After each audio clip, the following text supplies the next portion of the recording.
What is up, watch friends? Welcome to another episode of Talking Timepieces with Tony. Today is Saturday. I'm not wearing a watch on my wrist because I got my first watch of 2023. I'm going to show you, and I hope you enjoy it. So sit back, let's roll the intro and get this going. You're watching Timepieces with Tony. Talking Timepieces with Tony. You're watching Talking Timepieces with Tony. Yeah. All right. So this is how it started. I had no intention of purchasing a new watch just yet. Wasn't say I wasn't in the market, but I wasn't planning on it. And how this started was earlier this week. I was decided to wear my Montblanc and pulled it out of the case, started winding it, and the crown stopped winding. I mean, it was deadlocked, stopped. And I obviously knew something was wrong. It's not like you can overwind an automatic movement. Mechanical movements, yes, you can. With like the Nomos, for instance, it's just mechanical. It's not automatic, so it's manual wind. And when that stops, you stop. Don't try to push it; you will break it. Automatic watches, you wind it 1,000 times, and you'll be fine.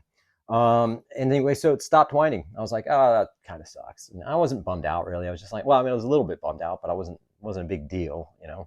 It's not like I don't have any other watches I could wear, you know what I mean? So I text my AD1 and I said, dude, my Mont Blanc's broken. Said, bring it in. Off tomorrow, which would have been Wednesday, but bring it in Thursday.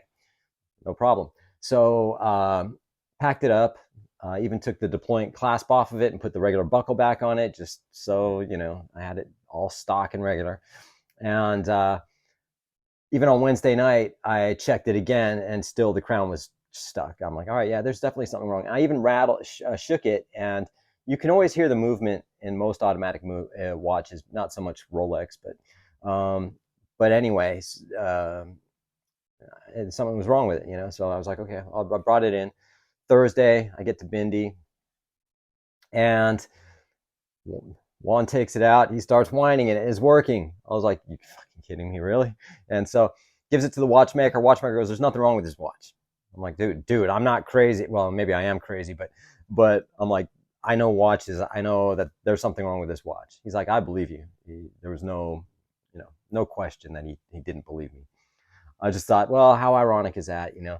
Anyway, so I had the option. I could still send it to the service center, which I should have done, but I was like, no, I'll just take it home. But while I'm here, I might as well look at some watches, right?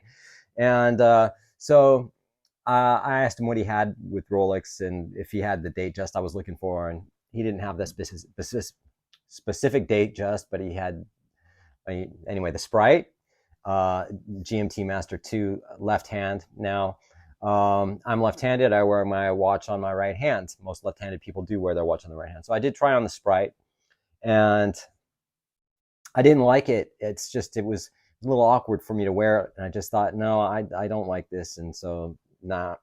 I did check out some Zenith. I'm always looking at Zenith, man, and I'm just not pulling the trigger. And I think that's just probably because I owned one previously. So I was like, I did try on the Zenith. I did love them. I love the Open Heart El Primero chronograph. I love the El Primero chronograph. Didn't go for it. But one of the watches I'd been looking at, now keep in mind, I made a list. I did a video on my top list of 2023, and this watch that I bought is not on that list. But anyone who knows me or watch my channel knows I love the Calatrava 5119 series watches. Very elegant, very sleek, very clean. But that watch has been discontinued, and you have to buy them pre-owned. And you know, I don't know. I have a funny thing about buying pre-owned, depending on what it is. So, and I really want Patek, man. I just really want to. If I'm going to get one, I want to get one new. But I love the 5119R, the 5119G. I love the hobnail bezel. Everything about it, I love. And I'd been looking at Cartier. So I was like, all right, and anyone who knows me knows I love Cartier. They're one of my top 3 brands. I started looking at the Cartiers, and I was blown away by, and now keep in mind, I had been looking at a specific Cartier that just came out for 2023, and online, of course. And then when I was at Bindi, I was looking at Cartier. I got to try on this $65,000 Santos solid rose gold skeleton. Oh man, that thing was sick. I could never pull it off. And then they had the Santos in the skeleton with the blue. That was like $30,000. But the one I had my eye on was the watch that I bought. And it is it was the closest thing in luxury watches from a brand that I still love that was the closest to the Patek Calatrava in a way. Now, keep in mind, it's not saying, well, there's still two different watches, okay? So, having said that, I decided to go with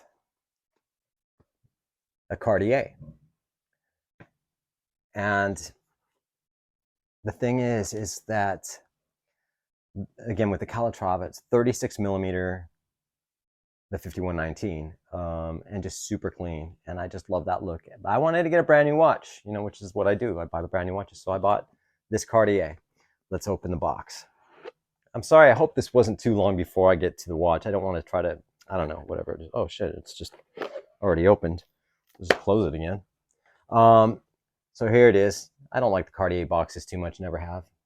Probably never will. But here is the watch. Very clean, very simple.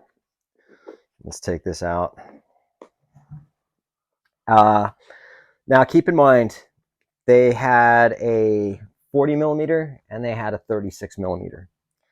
And I would have gone with the 40 millimeter, but I wanted something just authentically classic and classy. So if that makes sense. So I went with the Ronde, the Must de Cartier Ronde. And this is the quartz version. The 40 millimeter was automatic. And Juan said to me, he's like, dude, but you don't have any quartz watches. I'm like, yeah, I do. But, he's like, yeah, but it's always good to have a quartz watch. And I was like, really? Like, do I want to spend $3,000 on a quartz watch? But when I tried it on and then tried on the 40 millimeter, what makes it the 36 millimeter perfect is the amount of dial there is in this watch. So it almost wears a little bit bigger than a 36 millimeter, but I'd say it wears almost more like a 37 millimeter. But it's clean. It is just classic, man. Okay, so this is the 36 millimeter high autonomy quartz movement. Apparently, the battery's good for 8 years. The watch also comes with an 8-year warranty, extended warranty, so it does have an 8-year warranty. If the battery dies, all of that's free. Everything to get this watch serviced, which there's no real servicing, it's just changing the battery, is free. It's sort of set it and forget it, and I'm totally cool with that. It's steel case. It has the cabochon. It's a spinel, so it's basically just glass. It is not sapphire, although on the Cartier website it says it's sapphire. It doesn't actually. It says on the Cartier website that this watch line has sapphire cabochon, but when you click on the actual watch, it'll tell you it's a spinel. So it has the sort of Roman numerals, the railway tracks around the inside, furnished blued hands, high polished case, very, very thin.